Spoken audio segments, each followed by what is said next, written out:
I was born and raised in Seattle, and I went to school in Seattle, University of Washington, and I also got my master's in Cleveland at the Cleveland Institute of Music, and I've been playing violin for like 22 years or something.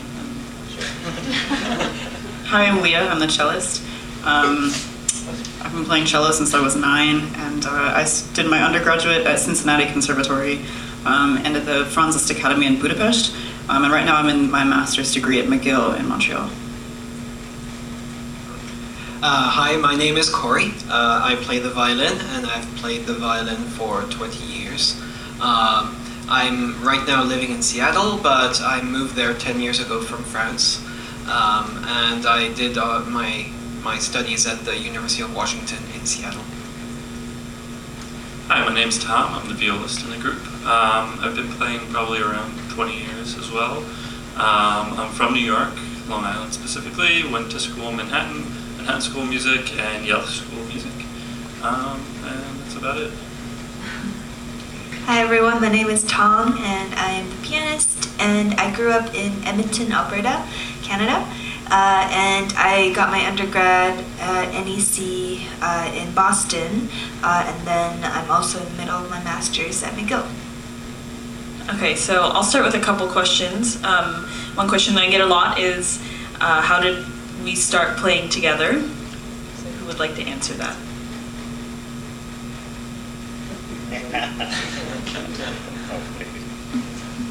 I guess I will. We all heard about this job individually from different places. I personally heard it from Emily, who started doing it before I did, and we all applied individually as well. But Emily and Tong have been playing, this is their third contract together, so they've just been playing for a long time together, what was the question? Come together. How we all got together? Well, it's just the company who put us together, but we requested to play with specific people for this particular contract. So Tong and Emily have wanted to play together for a long time. I've played with Emily for years. Tong has played with Leah and is at school with her, and there's Tom. But yeah, our employers basically put us together. And then the other question is, we often get asked about our instruments. So I'll start. I've talked about it before on stage, but I have a really old violin that was presumably made in 1770, and we don't know who made it. And we also think it's English because there's some specific varnish stain patterns on the back, but other than that, there's a fake label in the instrument, so who knows? But it's a great instrument. My cello is about 20 years old. It was made by an Israeli luthier who lives in Virginia, and it's on loan to me by an American foundation very generously. I have it for a couple of years. My violin is a baby. It's only a year and a half old. I'm the first owner and the first player to ever play it. I bought it directly from the maker, who's a local luthier in Seattle, and it's really fun to be the first person to have an instrument. My viola is a modern viola from 2005, a Polish maker out of Chicago who I actually never met. So. And this is a Steinway piano. It's one of the most commonly used concert grands, and it's a very beautiful instrument, but I don't own it. Yeah. All right, so we'll open up the floor to any questions. I'll call on someone and then I'll repeat it as well so everyone can hear it. Yes? How did you choose your instruments? Okay. And learn what? Yeah, so the question is, how did we pick our instruments? Tong, you want to start? Yeah, I'll start. So, basically, my older cousins back in China, they all started getting music lessons, and I think for me, I liked the piano because it was really big, and being a very small child, that's always really exciting. And also, I think my mom really wanted me to sit down while I'm practicing rather than just keep on running around. So that was a great way to get me to just stay still. I found the viola, or discovered the viola. I didn't know what it was until it was handed to me. I was in a music shop with my mother, and she was actually getting her clarinet repaired. And I knew I wanted to play it. It was the summer before 4th grade, the usual process of picking an instrument for school. And I was in the music shop with my mother, and this guy just handed me this big, what seemed like a violin. And I played on it. I knew I wanted to play a string instrument, and I immediately got hooked. I said, I want to play that. So that's how it began. So I started playing music because of my older brother. When he was really young, he was extremely shy, and so my parents thought it would be a good idea for him to get over his shyness, to put him in front of people to perform. And so they put him in piano lessons, and I saw him do that, and I was like, I want to do that too. And a year later, he started playing violin, and I again said, hey, I want to do that too. And so I started violin when I was 5, and I never stopped since. I also started because of my brother. And my family, we had there was always music in the house, and I don't really remember a time without music. And my brother started having piano lessons when he was 6 and I was 4. And I would go on the piano and I would play his tunes that he was supposed to be playing, and it really bothered him. And I really liked chasing that feeling. So I started on piano when I was 4, and then likewise when I was in the 4th grade, we were supposed to choose an instrument. And by then I had given up the piano because I was terrible at practicing. And I liked the cello because it was big. So the bass would not fit in our family car, otherwise I would have been doing that. I don't remember exactly why I picked the violin, but I think it had to do with Sarah Chang playing music by Chrysler. There's a CD that my dad would play, and I really liked that.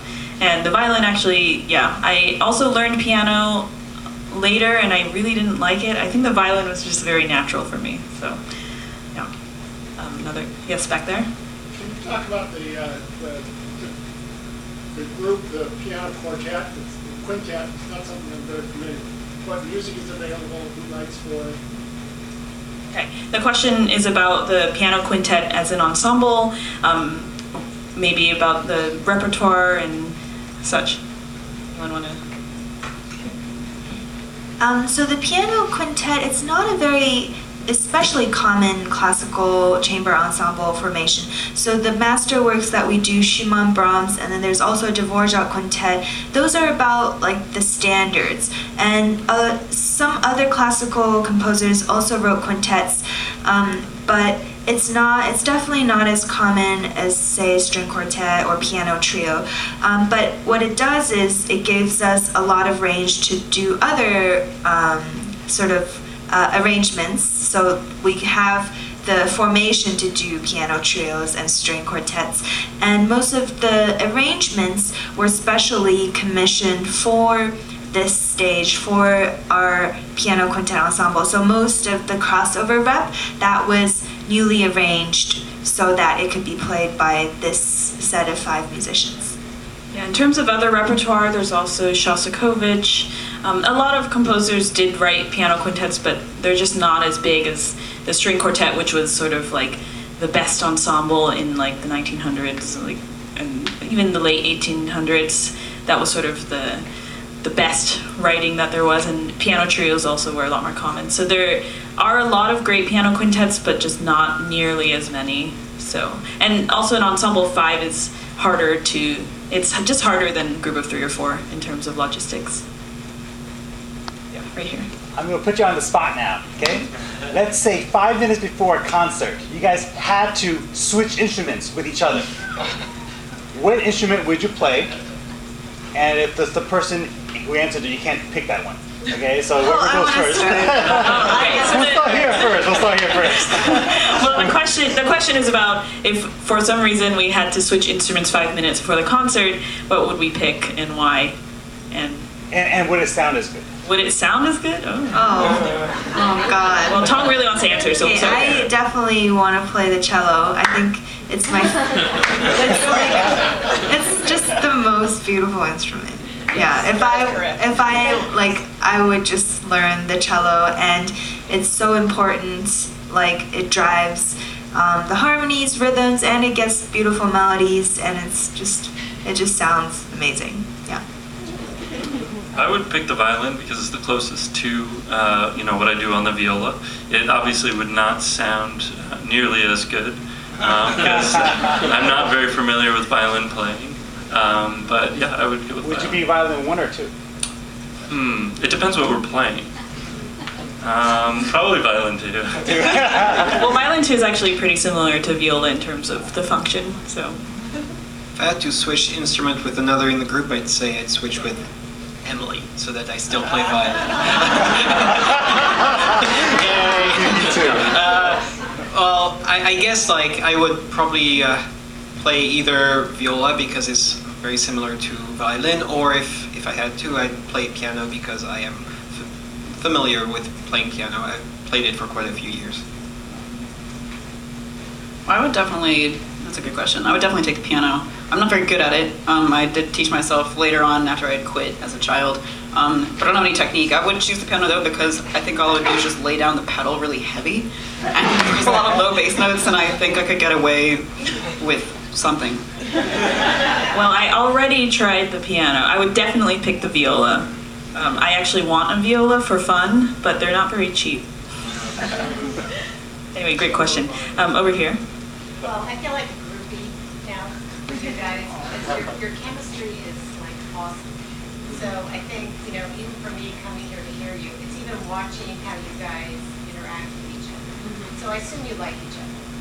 We hate each Yes. other. I think we like each other. How long have you been on the ship? Or- Okay, the question is about our group chemistry and how long have we been on the ship? So we started. We got on the ship July 14th. So it's been about 2 months. Is today the 14th, 15th? So like 14th. Yeah. Anniversary, 2 months. Yeah, and we started rehearsing 2 weeks before that in New York. And with this kind of a job, it's just if you get really lucky, you really like the people you play with, and that's the best possible scenario because you have to see these people every day, and we like eat together, we go hiking together. So it just makes it's like being with your family. You have to interact with them all the time, and also work together, and so there's a lot of time that you're spending together, so it's definitely really fun that we somehow like each other, I guess. Well, we got lucky because we do all like each other. It also helped that we knew each other because Corey and I were good friends in college. Tong and I have obviously done multiple contracts and it's worked. And then Leah and Tong have been in a group together at school, so they know that they also can play together. Tom's the wild card and we got lucky, I think. But yeah, it doesn't always happen because Tong and I have, on our other contracts, we've had some issues before too with personnel, and we just have different personalities and different training, and sometimes it doesn't work out as well. In the red, yeah. Who's your favorite classical composer and why? Okay, who's our favorite classical composer and why? Sure, I'll start. Everyone's going to say it's really hard to decide and it changes, but currently I've been listening to a lot of Ravel and Prokofiev. Like Ravel, both of them have such a unique language, and when you hear it right away, you can tell it's that composer, and especially they also both have this kind of magical fairy tale like quality that's just really charming. So I love those two right now. Yeah, like Tong said, it's constantly changing. Your playlists are constantly changing. But if I had to pick somebody, my go-to is Beethoven for sure. Symphonies, his string quartets, specifically the late string quartets, are some of the most amazing works ever written. I think I'd have to go with either Debussy or Ravel, something French. I don't have a French bias.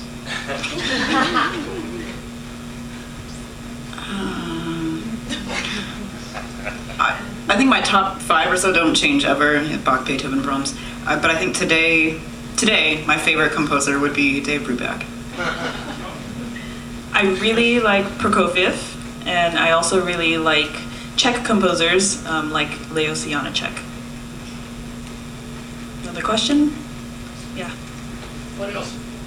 What other things do you do? Emily's told us about Pacific Northwest Ballet. What about the rest of you? Okay, so what else do we do besides this job? So yes, I do the Pacific Northwest Ballet. I also freelance around Seattle right now.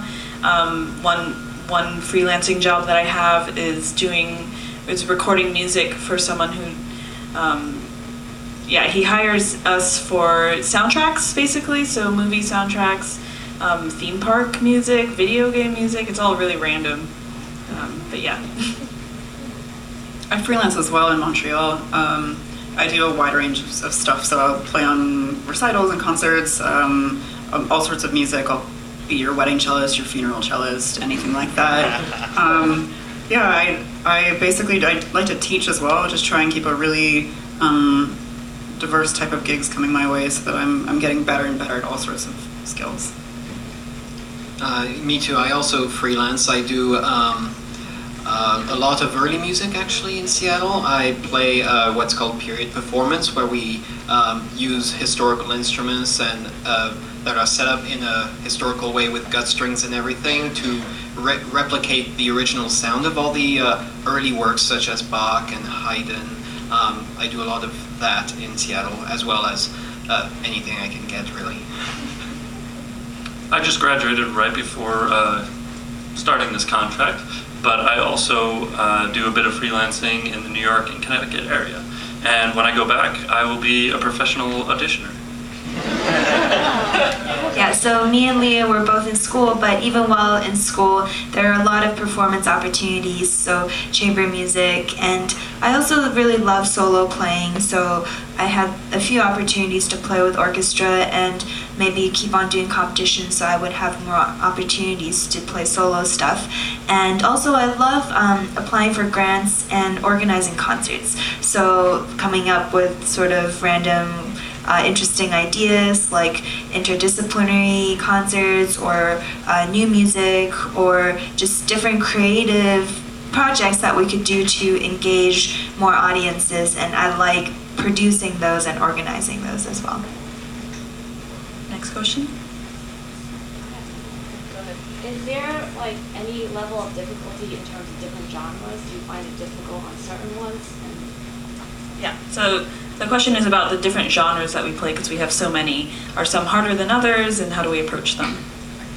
Yeah, the genres, they're actually hard in different ways. So we're trained classically, and surprisingly, the first time I did this job, some of the crossover repertoire is the hardest to put together because you have to understand the style. So jazz is something I'm sure all of us love, but it's something it's like a accent, right? So you have to grow up with it and listen to it a lot to really get the groove correct. And then a lot of this sort of rock and roll music I didn't grow up with also, but I grew to really love it. Like the Led Zeppelin we play, that's not something in my personality to just rock out to, but those kinds of things you kind of step outside your comfort zone, and I'm sure other people have things to add. It's hard in a different way, the crossover repertoire.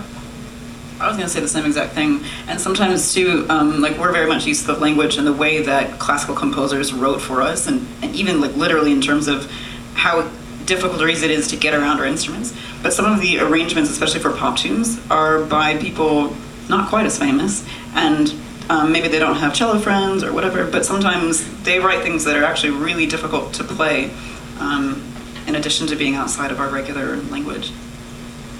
Another thing that's tricky is vocal lines, because a lot of the times these arrangers, they'll take the literal rhythm and note, and then they'll just write it down, and then we have no lyrics, and then they also put the tempo marking is also the same, but then a lot of pop songs, the harmonic and musical content is not very complex, and so if we just play them at face value, you're just hearing sort of the same note over and over. If you really listen to a pop song, you're really listening for the lyrics and so maybe the catchy beat. And also we don't have percussion, so sometimes that makes our groovy music harder because we're missing that really important element, I would say, especially in jazz or rock. So that's tricky. Next, yes. Yeah, we notice that the arts per se are usually solely represented by quintets and quartets. like yourself on shipboard, how high priority for you is it to get one of these kinds of jobs aboard shipboard? Okay, so the question is about this job on the ship. You're seeing a lot of quartets and quintets, and how important is it for us to get a job like this on the ships? Well, I can say that actually this is not a normal representation of working on the ship as a musician. This is a very unique job. So actually, most, like, let's say violinists or pianists who are working on a ship, they're doing mostly background music typically. Like, you know, there's the solo pianists here. Usually it's more that kind of job. For violinists, maybe